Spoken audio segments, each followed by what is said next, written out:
Bismillahirrahmanirrahim. Assalamualaikum warahmatullahi wabarakatuh. Waalaikumsalam warahmatullahi wabarakatuh. Alhamdulillahirabbil alamin wassalatu wassalamu ala sayyidina Muhammadin wa ala alihi wa sahbihi ajmain.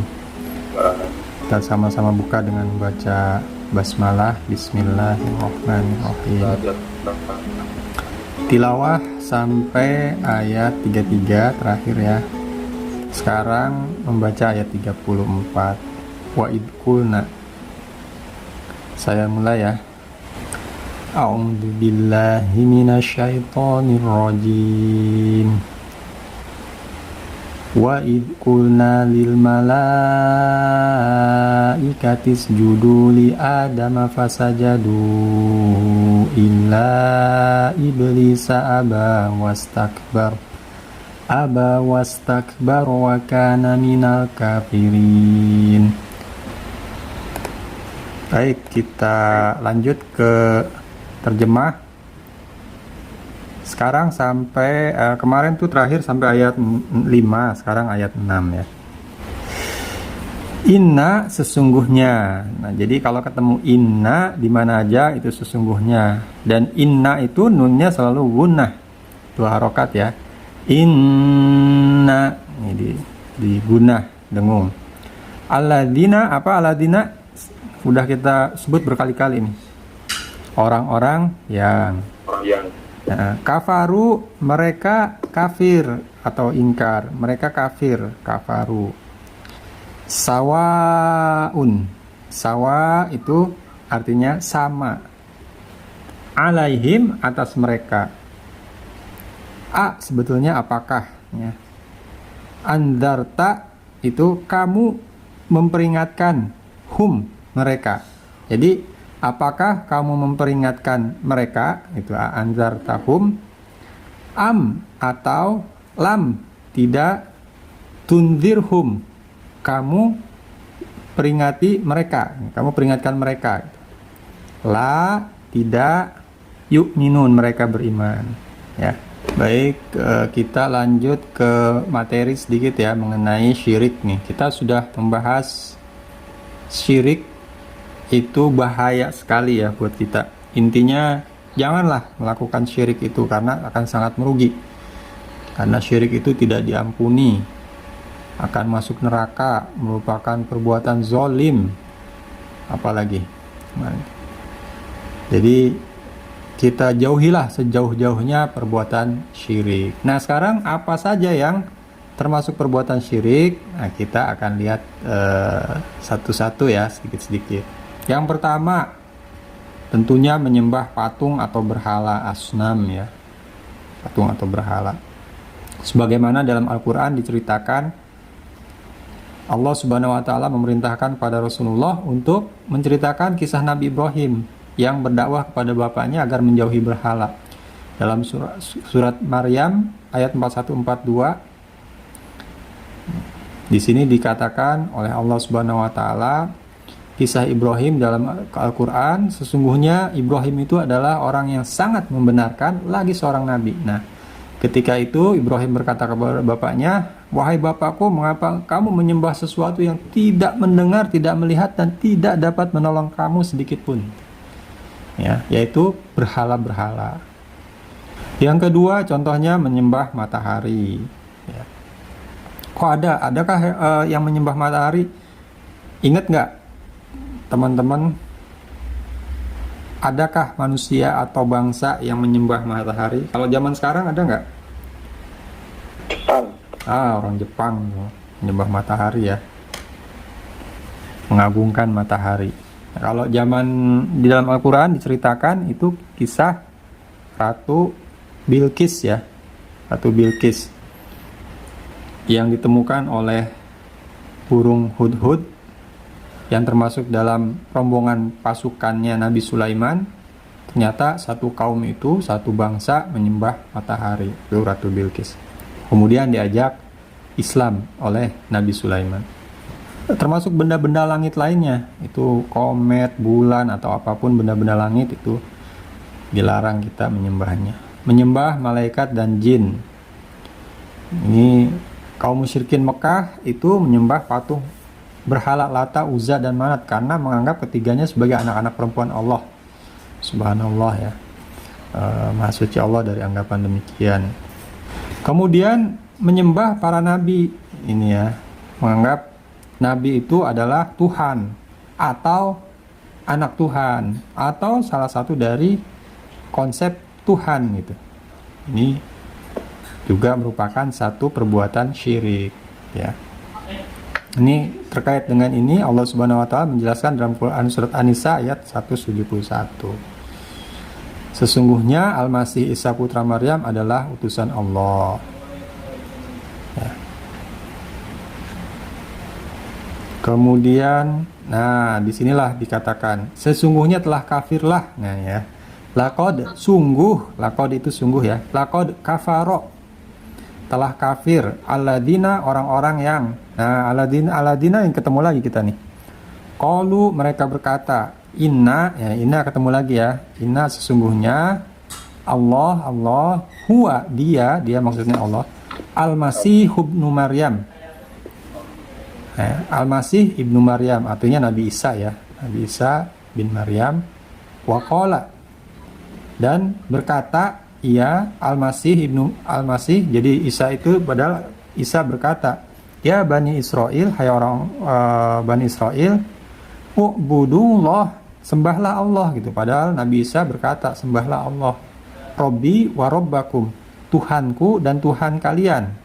Innahu sesungguhnya man yusyrik billah yang mensekutukan Allah, faqad maka sungguh, fa itu maka, qad itu sungguh ya, harrama telah diharamkan, telah mengharamkan Allah alaihi baginya al-jannah, surga ya, wa ma'wahun nar dan ma'wa tempat kembalinya, hu itu ya, bagi orang yang mensekutukan Allah, an-nar api neraka ya. Jadi disinilah Al-Quran mengatakan bahwa orang-orang yang mengatakan Nabi Isa itu adalah Tuhan, adalah Allah, itu sudah kafir gitu. Kemudian menyembah rohib atau pendeta. Ya, dalam Quran surat At-Taubah, ittakhadhu ahbarahum wa ruhbanahum arbaba. Mereka menjadikan orang-orang alim dan rahib-rahib mereka sebagai Tuhan selain Allah. Ya. Nah, kemudian pada saat mendengar ayat ini, seorang sahabat Adi bin Hatim, ini yang tadinya Nasrani, kemudian masuk Islam pada masa Rasulullah, mengomentari, ya Rasulullah, katanya, mereka tidak menyembah para pendeta dan rahib kok, katanya. Mereka menyembah Isa gitu.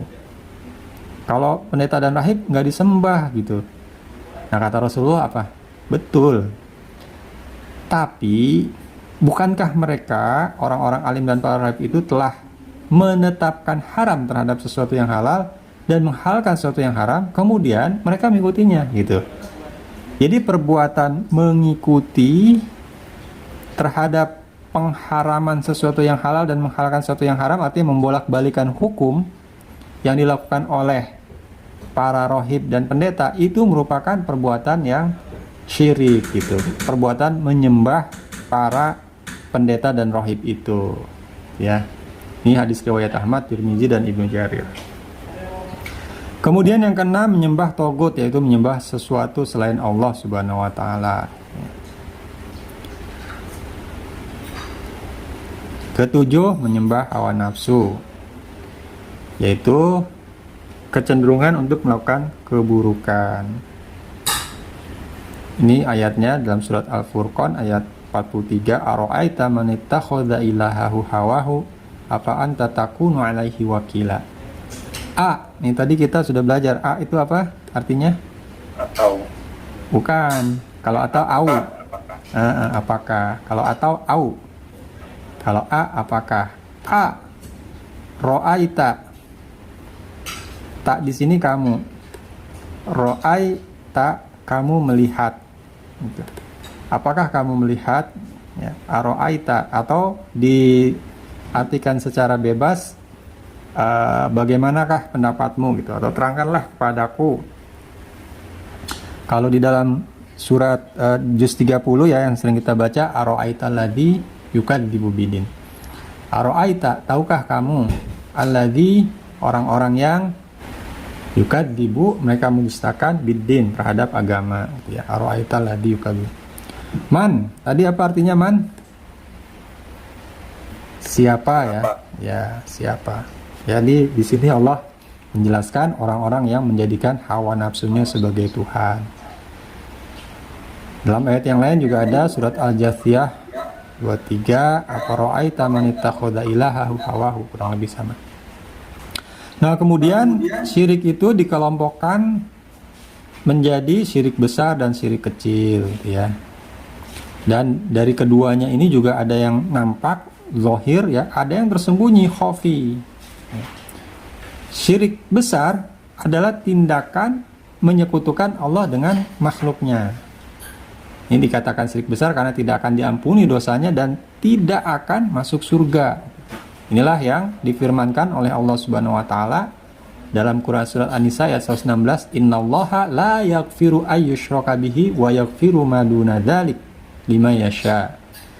Sesungguhnya, inna ketemu lagi ya. Sesungguhnya Allah la, tadi apa artinya la?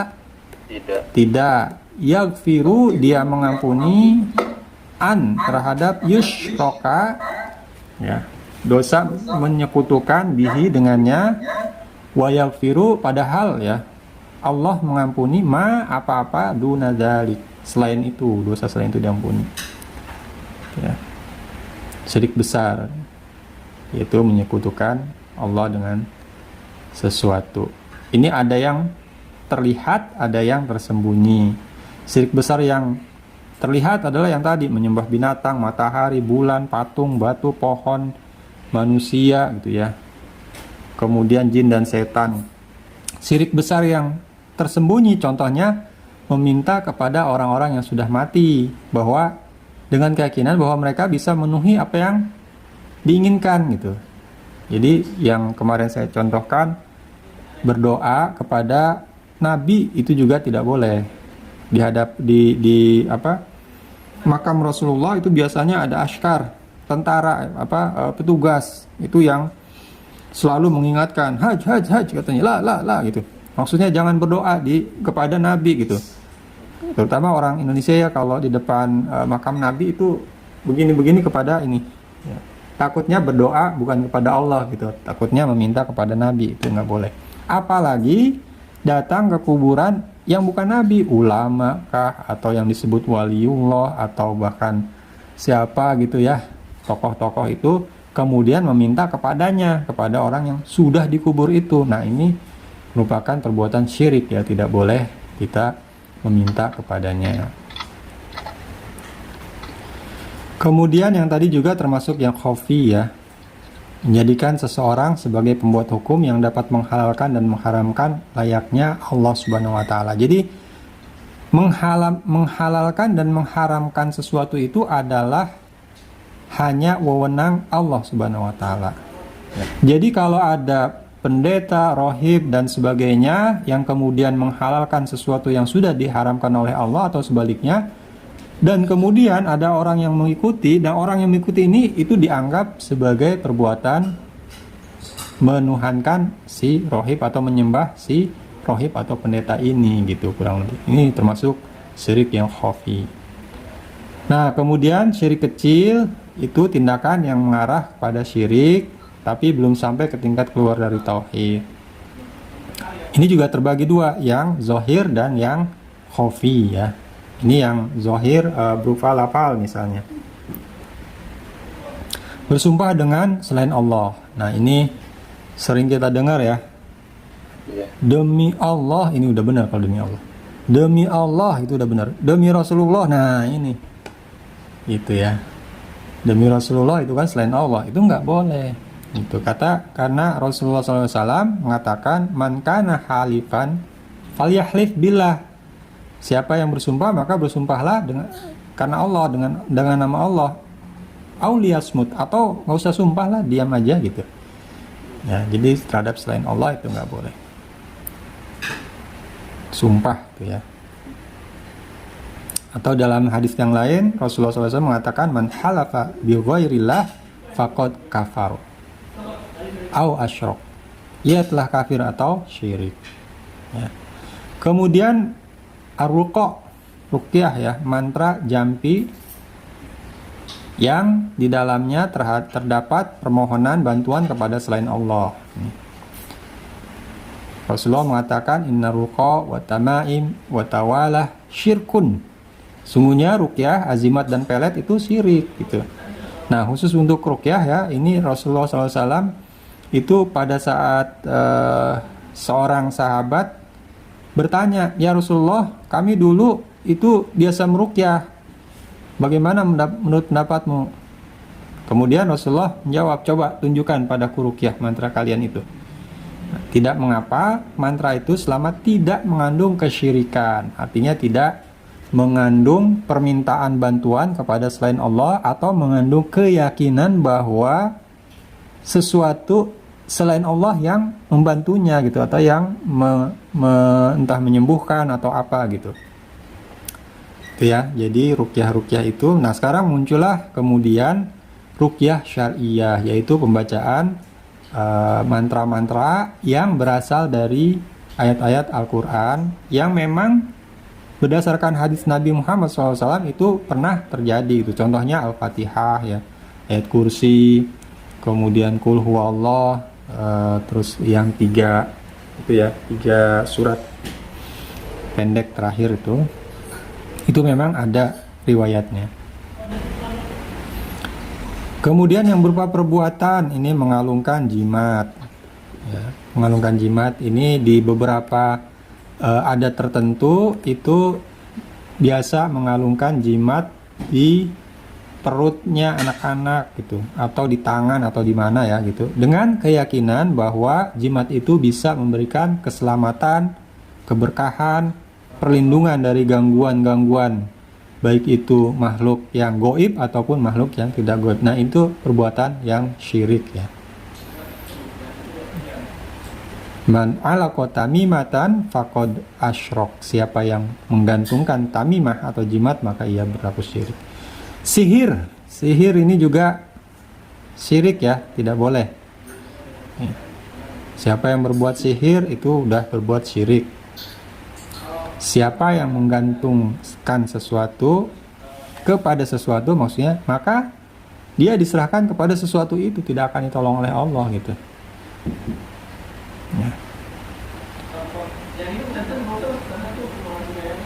3 golongan yang tidak dimasukkan dalam surga, yaitu pecandu khamr, orang yang membenarkan syirik, dan pemutus hubungan kekeluargaan ya. Ngeri ya syirik itu.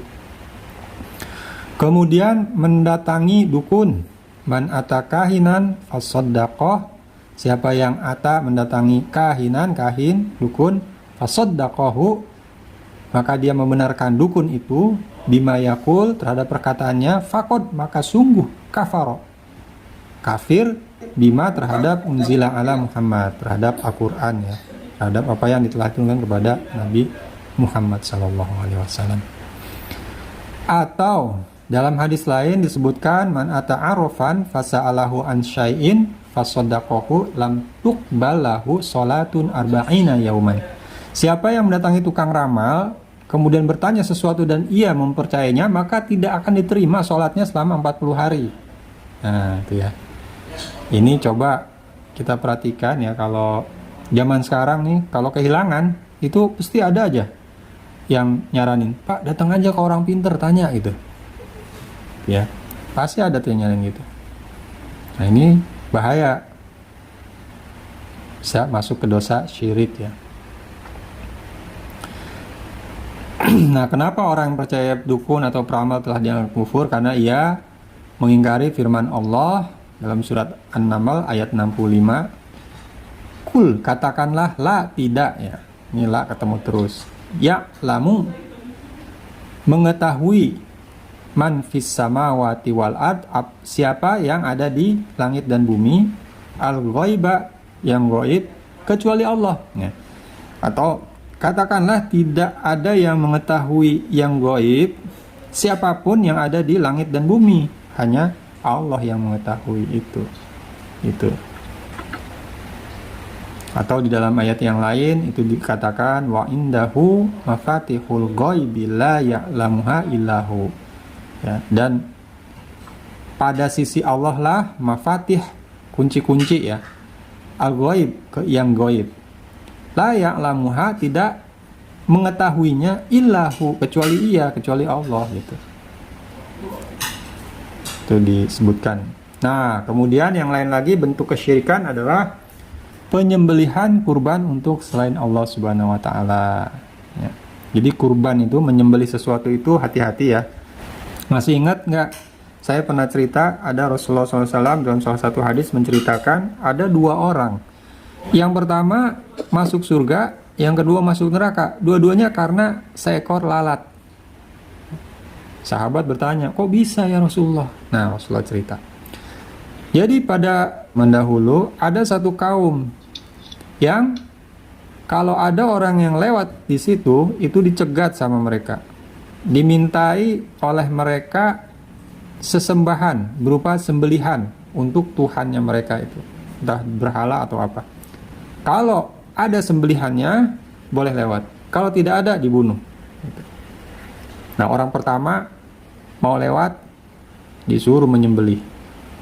Saya nggak punya apa-apa gitu, saya orang miskin, nggak bisa menyembelih. Kaum itu bilang, apa aja boleh, kata kaum itu. Lalat juga boleh. Nah, dikepraklah seekor lalat, mati, nih sembelihanku, katanya. Dia boleh lewat. Masuklah, kata Rasulullah, yang ini masuk neraka. Satu orang lagi, dia menolak, nggak mau menyembelih. Aku tidak akan menyembelih kecuali kepada Allah Subhanahu wa taala, untuk Allah. Dibunuhlah dia, dan dia, kata Rasulullah, masuk surga. Jadi menyembelih itu tidak boleh ya diperuntukkan untuk selain Allah Subhanahu wa taala. Di dalam kehidupan kita sekarang ini, contohnya menyembelih kepada selain Allah itu adalah penyembelihan kerbau misalnya ya, pada saat ada proyek jembatan supaya tidak diganggu oleh penunggu sungai gitu ya. Atau mau nebang pohon yang sangat besar yang katanya di situ ada penunggunya dan nggak bisa ditebang, kemudian disembelihlah apa gitu, kambing atau apa, supaya si penunggunya itu mau pindah atau mau apa. Nah, ini penyembelihan kayak ginian tidak boleh, itu termasuk dosa syirik ya. Kemudian at-tiyaroh ya, tiyaroh itu merasa sial karena sesuatu. Rasulullah SAW bersabda, siapa yang mengurungkan niatnya karena tiyaroh, man rodathu tiyaroh min hajatin faqad asyrok, maka dia telah berbuat syirik. Para sahabat bertanya, lalu apakah tebusannya? Beliau sallallahu alaihi wasallam menjawab, hendaklah ia mengucapkan, ya Allah, Allahumma la khaira illa khairuk, wa la tayra illa tayruk, wa la ilaha ghairuk. Ya Allah, tidak ada kebaikan kecuali kebaikan dari Engkau, dan tidaklah burung itu melainkan makhlukmu itu, dan tidak ada ilah, tidak ada sembahan kecuali Engkau. Ini yang kita ucapkan. Kalau zaman sekarang contohnya apa? Lagi naik mobil ya, bawa mobil, kucing lewat, wah sial nih, gak jadilah balik lagi gitu. Nah, itu termasuk dalam hadis ini, ia telah berbuat syirik gitu. Itu tanda-tanda katanya kalau kucing lewat, tanda-tanda sial. Itu, apalagi sampai nabrak, mati lagi, sial gitu. Sial sih, tapi kucingnya maksudnya yang sial. Yang kitanya sih ya jalan aja terus, karena kita harus yakin bahwa celaka, selamat, bahagia, sedih itu semuanya ditentukan oleh Allah, bukan ditentukan karena si kucing itu gitu, atau burung atau apapun. Contoh lain misalnya orang mau mancing ya malam-malam, tapi nungguin toke dulu, toke jadi toke batal, toke jadi toke batal, diem tokenya, batal dah. Nah, ini juga nggak boleh. Rezeki itu datangnya dari Allah, hanya Allah yang memberikan rezeki itu ya. Mancing itu dapat ikannya banyak atau dapat ikannya sedikit bukan ditentukan oleh toke, ditentukan oleh Allah Subhanahu wa taala. Tiyaroh itu syirik ya. Nah, itu Ada juga syirkul asghar ya, khafi, yaitu melakukan perbuatan riya.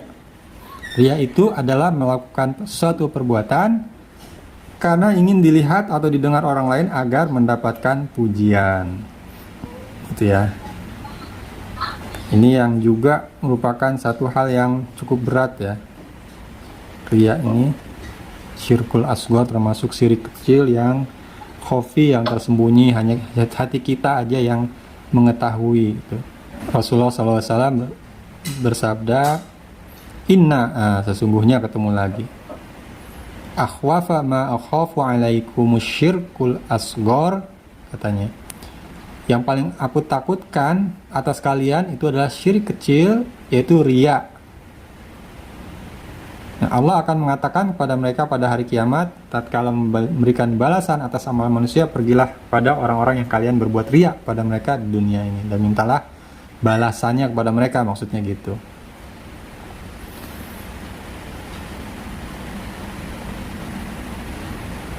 Nah, ini juga amalan-amalan ya. Man sama'an nas, memperdengarkan, sama'a nas itu manusia, kepada manusia, bi amalihi, amal-amalnya, sama'allahu bihi masami'a khalqih wa sagharahu wa haqqarahu.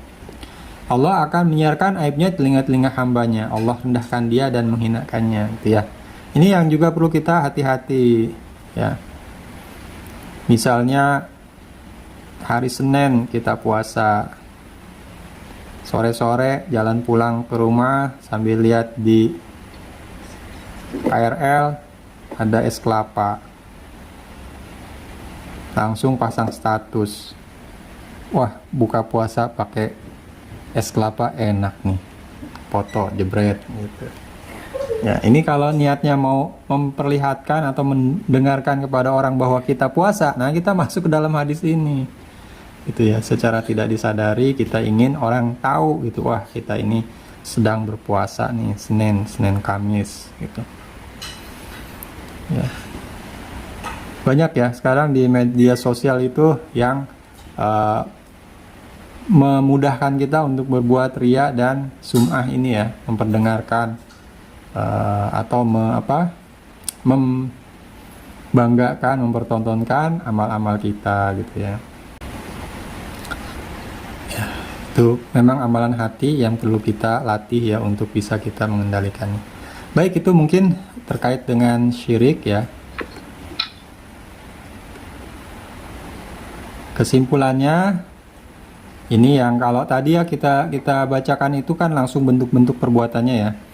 Tapi kalau mau ditarik garis besarnya ada 4 yang kita lakukan yang bisa masuk ke dalam perbuatan syirik. Yaitu pertama, mensekutukan Allah di dalam zatnya. Yang kedua, mensekutukan Allah dalam sifatnya. Yang ketiga, mensekutukan Allah di dalam peribadatan atau menyembahnya. Kemudian yang keempat, mensekutukan Allah dalam perbuatannya, perbuatan Allah maksudnya. Tuh. Dalam zatnya, yaitu meyakini bahwa ada zat Allah itu seperti zat makhluknya itu. Misalnya Allah punya tangan misalnya, atau Allah sama seperti makhluk seperti manusia dan sebagainya. Atau menganggap bahwa ada selain Allah memiliki zat seperti Allah. Ya. Ini agak rumit ya, tapi kurang lebih seperti itulah. Insya Allah mudah-mudahan kita nggak seperti itu ya. Nah, kemudian syirik dalam sifat maksudnya meyakini bahwa sifat-sifat makhluk sama dengan sifat-sifat Allah, tidak ada bedanya sama sekali. Ya. Kemudian syirik dalam perbuatan meyakini bahwa ada selain Allah mengatur alam semesta, memberikan rizki, kemudian memberikan kecelakaan, memberikan keselamatan. Itu yang tadi, yang banyak ini di sini nih. Syirik dalam hal perbuatan. Kemudian syirik dalam hal ibadah, yaitu melakukan ritual penyembahan kepada selain Allah. Seperti yang tadi, menyembah matahari, menyembah dewa-dewa dan sebagainya.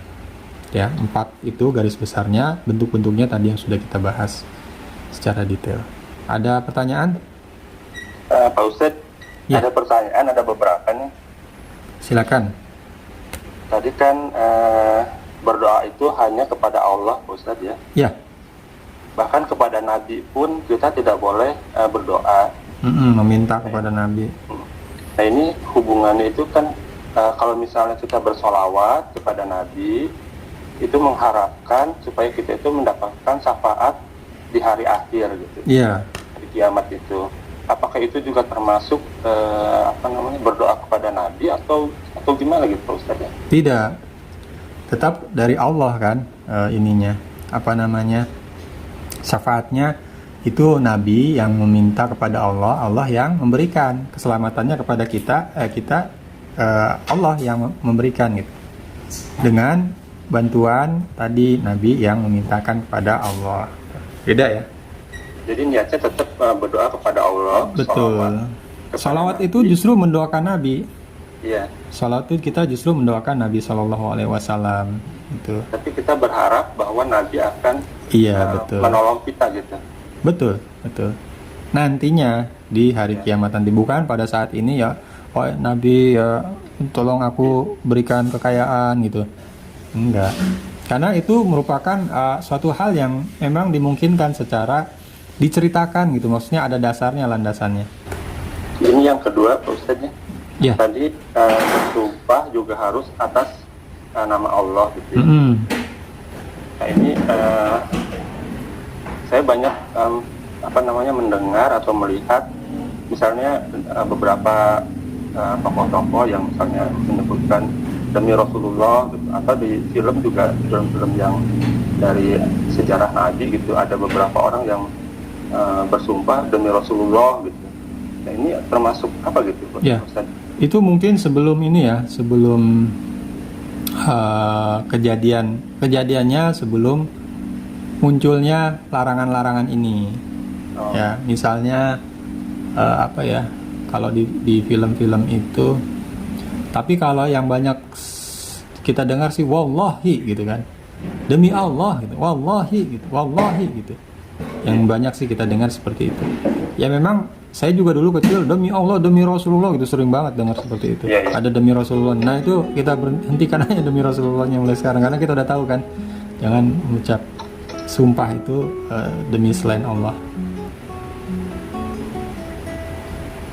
Kemudian yang penyembelihan hewan, itu juga harus atas nama Allah gitu ya. Betul. Nah, gimana kalau misalnya dalam kehidupan sehari-hari, misalnya di pasar, kita kan nggak tahu siapa yang menyembelih, dan apakah mereka mengucapkan atas nama Allah atau atas nama selain Allah, atau sama sekali nggak mengucapkan apa-apa gitu. Ya. Nah ini perlu dibedakan. Yang dimaksud di sini adalah penyembelihan sebagai sesuatu persembahan. Itu di sini itu yang seperti itu.